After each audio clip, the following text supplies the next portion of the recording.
दोस्तों, आज का दिन उस दिन की याद दिला गया जब बाजार सुबह एक रंग होता है और शाम को बिल्कुल उल्टा। सुबह रुपया रिकॉर्ड कमजोरी पर था। आईटी शेयर 4 दिन से टूट रहे थे। माहौल डरा हुआ था और फिर दोपहर में एक खबर आई जिसने पूरी कहानी बदल दी। वो खबर थी ब्लूमबर्ग की रिपोर्ट कि भारत सरकार विदेशी निवेशकों को भारतीय बॉन्ड में निवेश पर टैक्स राहत देने पर विचार कर रही है। अभी विदेशी निवेशकों को ब्याज आय पर करीब 20% टैक्स चुकाना पड़ता है, जो इंडोनेशिया और मलेशिया जैसे देशों के मुकाबले बहुत ज्यादा है। और यही वजह रही कि विदेशी निवेशक अब तक भारतीय बॉन्ड से दूर रहे। जैसे ही ये खबर बाजार में पहुंची, बैंकिंग शेयरों में जोरदार खरीदारी लौट आई। बाजार को उम्मीद बंधी कि टैक्स राहत मिलने पर विदेशी पैसा फिर से भारत की तरफ बहेगा। निफ्टी बैंक 673 अंक उछलकर 54,129 पर बंद हुआ और एचडीएफसी बैंक तथा आईसीआईसीआई बैंक जैसे दिग्गज बाजार को ऊपर खींचने में सबसे आगे रहे। दिन का अंतिम हिसाब बोलता है कि सेंसेक्स 790 अंक चढ़कर 75,399 पर और निफ्टी 277 अंक की तेजी के साथ 23,690 के ऊपर बंद हुआ। ये लगातार दूसरा दिन था जब बाजार हरे निशान में बंद हुआ। हालांकि एनएससी का एडवांस डिक्लाइन रेशियो 1:1 रहा, जो बताता है कि तेजी अभी कुछ चुनिंदा बड़े शेयरों के दम पर ज्यादा थी, पूरे बाजार में नहीं। लेकिन आज की बड़ी खबर थी डोनाल्ड ट्रंप और शी जिनपिंग की बीजिंग बैठक। बीजिंग के great hall of the people में दोनों नेता मिले। व्यापार से लेकर वेस्ट एशिया तक सब पर चर्चा हुई और शी जिनपिंग ने कहा कि 2026 को अमेरिका चीन रिश्तों के लिए एक ऐतिहासिक साल बनाना है। इस बैठक में सबसे अहम बात ये निकली कि दोनों नेताओं ने स्ट्रेट ऑफ हॉर्मुज उसे खुला रखने पर सहमति जताई। शी जिनपिंग ने साफ कहा कि चीन हॉर्मुज के सैन्यकरण का विरोध करता है और अमेरिकी तेल खरीदने में भी रुचि दिखाई, जो ग्लोबल एनर्जी मार्केट के लिए बड़ी राहत की खबर है। ट्रेड के मोर्चे पर भी दोनों देशों ने नरम रुख दिखाया। चीन ने अमेरिकी कंपनियों को बाजार में सहयोग का न्योता दिया। दोनों पक्षों ने माना कि ट्रेड वॉर से नुकसान दोनों को होता है। हालांकि ताइवान का मुद्दा अभी भी सबसे संवेदनशील बना हुआ है और शी जिनपिंग ने चेतावनी दी कि इसे गलत तरीके से संभाला गया तो रिश्ते खतरनाक मोड़ पर जा सकते हैं। ईरान से भी एक अहम बयान आया। ईरान के अब्बास आराक्ची ने कहा कि हॉर्मुज उन जहाज़ों के लिए खुला रहेगा जो ईरान के साथ सहयोग करेंगे। हालांकि उन्होंने रुकावटों के लिए अमेरिका को जिम्मेदार ठहराया। ये बयान बताता है कि वेस्ट एशिया में तनाव अभी पूरी तरह खत्म नहीं हुआ है, सिर्फ थोड़ा नियंत्रण में जरूर आया है। अब आते हैं उस डेटा पर जिसने आज बाजार को एक और झटका दिया। अप्रैल 2026 में भारत की थोक महंगाई यानी WPI इन्फ्लेशन 3.88% से उछलकर 8.3% पर पहुंच गई, जो करीब 42 महीनों का सबसे ऊंचा स्तर है। एक महीने में इतनी बड़ी छलांग पिछले कई सालों में नहीं देखी गई। WPI में ये उछाल मुख्य रूप से फ्यूल और पावर कैटेगरी की वजह से आई, जहां महंगाई 1.05% से सीधे 24.71% पर पहुंच गई। क्रूड पेट्रोलियम और नेचुरल गैस की महंगाई 67.18% रही। पेट्रोल 32.40% महंगा हुआ और डीजल 25.19% महंगा हुआ। यानी वेस्ट एशिया संकट का असर अब सिर्फ ग्लोबल मार्केट पर नहीं, भारत के थोक बाजार में भी साफ दिख रहा है। मैन्युफैक्चर्ड प्रोडक्ट्स में भी महंगाई 3.34% से बढ़कर 4.62% हो गई। बेसिक मेटल 7%, टेक्सटाइल 7.3% और केमिकल्स 5.09% महंगे हुए।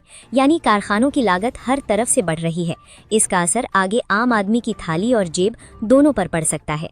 WPI और रिटेल इन्फ्लेशन दोनों बढ़ने का मतलब ये है कि RBI के लिए रेट कट करना और मुश्किल हो जाएगा। जब होलसेल लेवल पर कंपनियों की लागत इतनी तेजी से बढ़ रही है तो वो आगे चलकर अपने उत्पादों के दाम बढ़ाएंगी, जिसका असर कंज्यूमर इन्फ्लेशन पर 3 से 6 महीने की देरी से दिखता है। रुपए की बात करें तो आज डॉलर के मुकाबले रुपया 95.96 के रिकॉर्ड निचले स्तर को छू गया और 95.71 पर बंद हुआ। 27 फरवरी के बाद से रुपया करीब 5 रुपए और सिर्फ एक महीने में 3 रुपए कमजोर हो चुका है, जो बताता है कि क्रूड, FII आउटफ्लो और ग्लोबल अनसर्टेनिटी तीनों एक साथ रुपए को दबा रहे हैं। रुपए की कमजोरी और WPI महंगाई को मिलाकर देखें तो एक बड़ी इम्पैक्ट चेन बनती है। महंगा क्रूड, कमजोर रुपया, ऊंची WPI, बढ़ती रिटेल इन्फ्लेशन, RBI की रेट कट पर रोक और कॉर्पोरेट अर्निंग्स पर दबाव। ये पूरी चेन अभी भी एक्टिव है और जब तक वेस्ट एशिया में शांति नहीं आती, ये जारी रहेगी। IT सेक्टर आज लगातार चौथे दिन गिरावट में बंद हुआ। OpenAI की एंटरप्राइज AI डिप्लॉयमेंट कंपनी और एंथ्रोपिक के सर्विसेज सेक्टर में उतरने की योजना ने TCS, इन्फोसिस और विप्रो जैसी कंपनियों के ट्रेडिशनल बिजनेस मॉडल पर जो सवाल खड़े किए हैं, वो अभी निवेशकों के मन से नहीं गए हैं। फार्मा सेक्टर आज बाजार की सबसे चमकदार कहानी बना। सिप्ला का शेयर 8% से ज्यादा उछला क्योंकि अमेरिकी कारोबार को लेकर पॉजिटिव आउटलुक आया और इसी तेजी ने पूरे निफ्टी फार्मा को दिन का सबसे मजबूत सेक्टर बना दिया। एलेम्बिक फार्मास्यूटिकल्स को आज यूएस एफडीए से एक बड़ी मंजूरी मिली। प्रोस्टेट कैंसर की दवा डेरोलूटामाइड टैबलेट्स 300 mg को एफडीए अप्रूवल मिला, जिसका अमेरिकी बाजार में साइज करीब $3,155 मिलियन है। भारतीय एयरटेल का शेयर आज 5% से ज्यादा चढ़ा, जो दिलचस्प इसलिए है क्योंकि Q4 के नतीजे बहुत मजबूत नहीं माने गए थे, लेकिन निवेशकों ने अफ्रीका डील और लॉन्ग टर्म ग्रोथ को ज्यादा अहमियत दी। और सुनील भारती मित्तल ने कॉनकॉल में साफ कहा कि वो भारती टेलीकॉम की एयरटेल में हिस्सेदारी 40.5% से 51% तक ले जाना चाहते हैं। सुनील भारती मित्तल ने यह भी बताया कि अगले 10 साल में वो ग्रुप की कमान अगली पीढ़ी को सौंपेंगे और आने वाले समय में बायबैक या डिविडेंड के जरिए शेयर होल्डर्स को बेहतर रिटर्न देने पर भी फोकस रहेगा। ये लॉन्ग टर्म विजन वाला बयान था जिसने बाजार को भरोसा दिलाया।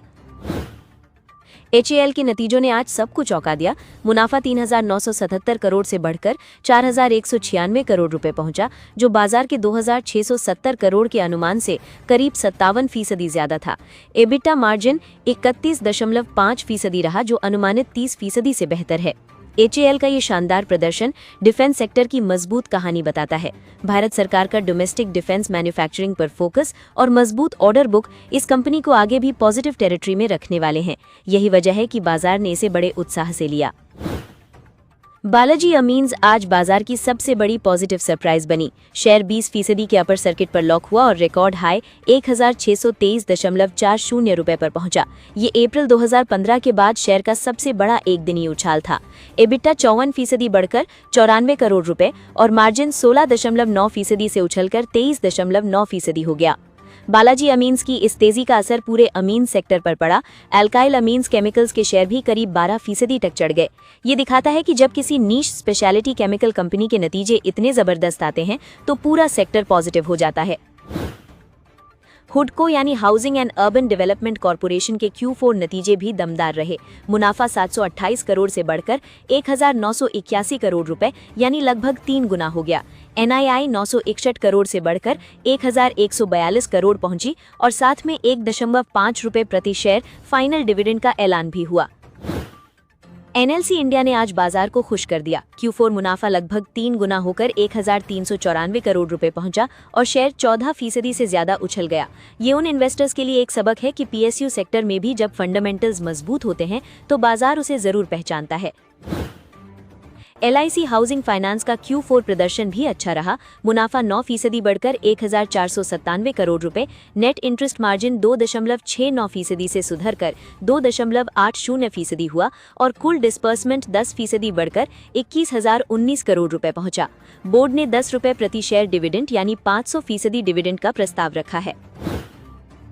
विशाल मेगा मार्ट ने रिटेल सेक्टर में मजबूत उपस्थिति दर्ज की। मुनाफा 46% बढ़कर 158 करोड़ रुपए और रेवेन्यू 2,548 करोड़ से बढ़कर 3,114 करोड़ रुपए पहुंचा। हालांकि एबिटा मार्जिन 14% से हल्का घटकर 13.7% रहा। वैल्यू रिटेल सेगमेंट में मांग मजबूत बनी हुई है, ये इन नंबर से साफ है। वेंकीज के Q4 नतीजे तो सबकी उम्मीद से कहीं ज्यादा रहे। मुनाफा 13 करोड़ से बढ़कर 101 करोड़ रुपए यानी 8 गुना की छलांग। एबिटा मार्जिन 3% से उछलकर 11.8% हो गया। पोल्ट्री और फूड बिजनेस में मांग और ऑपरेशनल एफिशिएंसी दोनों ने एक साथ काम किया। कैप्लिन पॉइंट लैबोरेटरीज ने भी Q4 में अच्छा प्रदर्शन किया। मुनाफा 143 करोड़ से बढ़कर 170 करोड़ रुपए, रेवेन्यू 600 करोड़ पहुंचा और एबिटा मार्जिन 33.5% से बढ़कर 34% हो गया। फार्मा एक्सपोर्ट बिजनेस में मांग की ये मजबूती बताती है कि इंटरनेशनल मार्केट्स में भारतीय फार्मा की पकड़ अभी भी मजबूत है। जैगर प्रीपेड ओशन सर्विसेज का शेयर आज 20% के लोअर सर्किट में बंद हुआ। Q4 में मुनाफा 30% बढ़ा और रेवेन्यू 50% बढ़ी, लेकिन ग्रॉस मार्जिन 46.2% से घटकर 40.8% हो जाना निवेशकों को पसंद नहीं आया। हालांकि एक्विरिस सिक्योरिटीज ने 455 रुपए का टारगेट देते हुए बाय रेटिंग दी है, जो मौजूदा स्तर से 63% का अपसाइड दिखाता है। यहाँ एक जरूरी लेसन है इन्वेस्टर्स के लिए, बाजार रेवेन्यू ग्रोथ से ज्यादा मार्जिन क्वालिटी को देखता है। जैगल की रेवेन्यू 46% बढ़ी, लेकिन मार्जिन घटने पर शेयर सर्किट में बंद हुआ।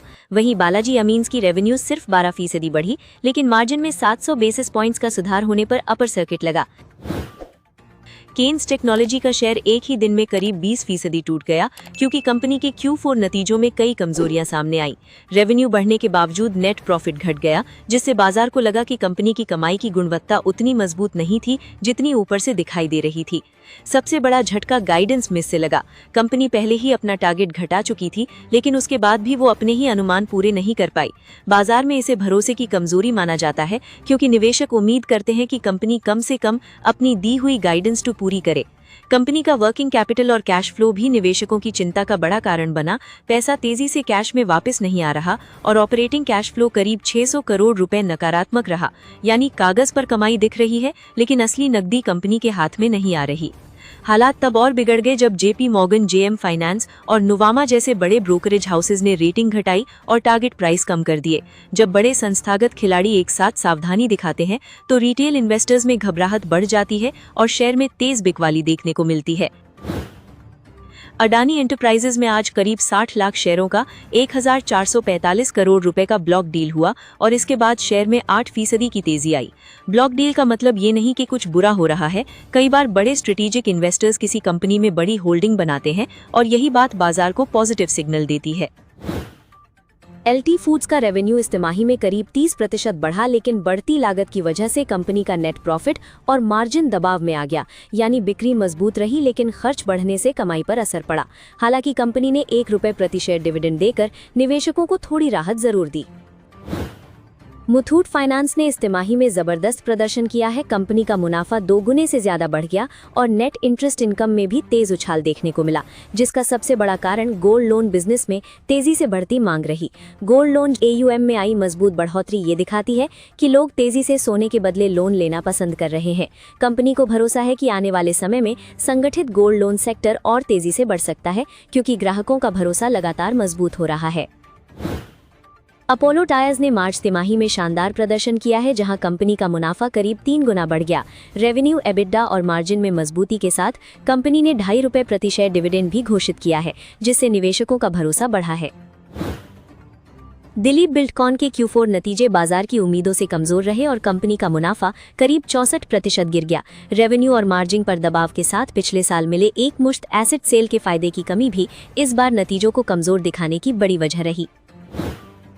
ऑटो सेक्टर से काफी सकारात्मक संकेत मिले हैं। सियाम के अप्रैल आंकड़ों के मुताबिक कुल वाहन बिक्री 28% बढ़कर 23.2 लाख यूनिट पहुंच गई, जिसमें पैसेंजर व्हीकल्स और 2 व्हीलर दोनों सेगमेंट में मजबूत ग्रोथ देखने को मिली, जिससे साफ है कि घरेलू मांग अभी भी मजबूत बनी हुई है। सिर्फ घरेलू बाजार ही नहीं, एक्सपोर्ट में भी जबरदस्त तेजी देखने को मिली। कुल वाहन निर्यात 38% बढ़कर 6.28 लाख यूनिट पहुंच गया, जो दिखाता है कि ग्लोबल अनसर्टेनिटी के बावजूद भारतीय ऑटो कंपनियों की पकड़ विदेशी बाजारों में भी मजबूत हो रही है। JSW स्टील ने इस बार ऐसे नतीजे दिए हैं जिसने बाजार का भरोसा काफी मजबूत कर दिया है। कंपनी का रेवेन्यू 51,000 करोड़ रुपए के ऊपर पहुंच गया और एबिटडा भी अनुमान से बेहतर रहा, जिससे साफ दिखा कि बेहतर स्टील कीमतों और मजबूत ऑपरेशनल कंट्रोल का फायदा कंपनी को सीधे मिल रहा है। सिर्फ नतीजे ही नहीं, कंपनी ने आगे की बड़ी तैयारी का भी संकेत दिया है। JSW स्टील ने ₹7.10 प्रति शेयर डिविडेंड घोषित किया है और साथ ही 14,000 करोड़ रुपए तक फंड जुटाने की मंजूरी दी है, जिससे ये साफ है कि कंपनी आने वाले समय में आक्रामक विस्तार की रणनीति पर काम कर रही है।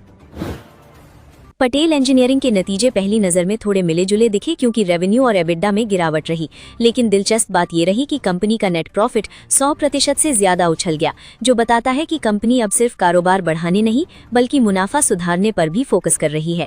कंपनी को लगातार नए प्रोजेक्ट मिल रहे हैं और उसका ऑर्डर बुक भी 15,000 करोड़ रुपए के ऊपर पहुंच चुका है। इसके साथ डेट कम होना और गैर जरूरी संपत्तियों की बिक्री ये दिखाती है कि कंपनी अपनी बैलेंस शीट को पहले से ज्यादा मजबूत बनाने में जुटी हुई है। TVS ग्रुप अब जना स्मॉल फाइनेंस बैंक में करीब 10% हिस्सेदारी खरीदने की तैयारी में है, जिसके लिए 450 से 500 करोड़ रुपए निवेश किए जा सकते हैं। अगर RBI से मंजूरी मिलती है तो ये स्मॉल फाइनेंस बैंक सेक्टर के लिए बड़ा भरोसे वाला संकेत माना जाएगा, क्योंकि एक बड़ा इंडस्ट्रियल ग्रुप इस सेक्टर में एंट्री ले रहा है। एक्सिस बैंक और एम्बेसी ऑफिस पार्क्स रीट में आज बड़े ब्लॉक डील्स देखने को मिले, जिसमें करोड़ों शेयरों का सौदा हुआ। बाजार इसे इंस्टीट्यूशनल इन्वेस्टर्स की बढ़ती सक्रियता और बड़े पोर्टफोलियो रीबैलेंसिंग या स्ट्रेटेजिक एंट्री के संकेत के तौर पर देख रहा है। क्वालिटी पावर ने वित्त वर्ष 27 के लिए 20% से ज्यादा ग्रोथ का लक्ष्य रखा है और बैटरी एनर्जी स्टोरेज सिस्टम यानी BESS से बड़े ऑर्डर्स मिलने की उम्मीद जताई है। कंपनी की मजबूत ऑर्गेनिक ग्रोथ ये संकेत दे रही है कि ग्रीन एनर्जी इंफ्रास्ट्रक्चर सेक्टर में आगे बड़ा निवेश चक्र देखने को मिल सकता है।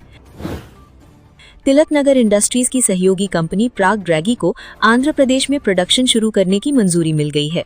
दक्षिण भारत के बड़े बाजार में एंट्री और कम लॉजिस्टिक कॉस्ट को देखते हुए बाजार इसे कंपनी के लिए एक मजबूत स्ट्रेटेजिक एक्सपेंशन मान रहा है।